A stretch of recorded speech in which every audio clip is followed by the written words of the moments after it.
ধোকা দিও না। মান গাসসা ফালাইসা মিন্নি, যত বড় নামাজি হও, রোজাদার হও, হজ করে নেওয়ালা হাজি হও, অন্যকে, আরে অন্য তো দূরের কথা, জানোয়ারকেও যদি ধোকা দাও তুমি আমার উম্মত নাও।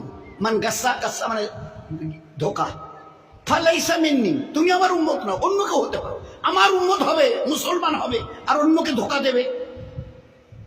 এক লোক হজের সফরে যাচ্ছে, তিনিও বড় আল্লাহওয়ালা। যেতে যেতে শুনলেন এই গ্রামে নাকি একজন বড় আল্লাহওয়ালা আছে। আচ্ছা, তো তার শিষ্য সাগরিদরা বললো, হযরত এখানে শুনছি একজন বড় আল্লাহওয়ালা আছে, তো অন্তত তার একটু দেখা করে দোয়া নিয়ে যাই। হ্যাঁ ভালো বলেছে, চলো যাই।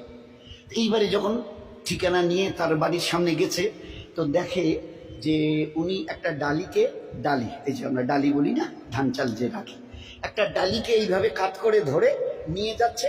তার পিছনে পিছনে একটা ঘোড়া চলে আসছে। ঘোড়াটা মনে করছে আমার মালিকের এই হাতে যে ডালিটা, ওতে আমার ঘাস আছে। আসলে ডালিটা খালি, উনি একটু উঁচু করে ধরে, কাত করে উঁচু করে একটু তুলে যাতে ও দেখতে না পারে, এইভাবে ধরে চলে আসছে। আর ও ঘোড়াটা মনে করছে যে আমার মালিক আমাকে খাবার দেবে বলে ডালিতে আমার ঘাস নিয়ে চলে যাচ্ছে, যাই মালিকের সাথে। এই দৃশ্য দেখার পরে ওই আল্লাহওয়ালা যিনি তার দলবল নিয়ে হজে যাচ্ছিলেন বলছেন, ভাই আমার জিয়ারত হয়ে গেছে, চলো যাই, চলো যাই। তো বলছে, কেন হুজুর, এখন তার কাছে গেলাম না, সালাম মুসাফা হলো না, দোয়ার কথা বললেন না, আপনি বললেন আমার জিয়ারত হয়ে গেছে।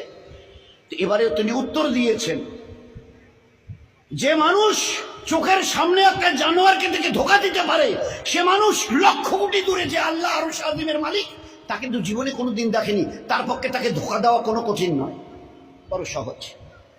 ধোকা দেনেওয়ালা নবীর উম্মত হতে পারে না, বুজুর্গ তো অনেক দূরের কথা, বুজুর্গ হওয়া তো দূরের কথা, আল্লাহওয়ালা তো দূরের কথা, মুসলমান হবে না সে যে একটা জানোয়ারকে ধোকা দেয়। কি করে খালি ডালি নিয়ে যাচ্ছে, আর তার ঘোড়াটা মনে করছে আমার মালিক আমাকে ঘাস দেবে, ওই ডালি দেবে, ঘাস ভরা আছে, আমি যাই যাই যাই।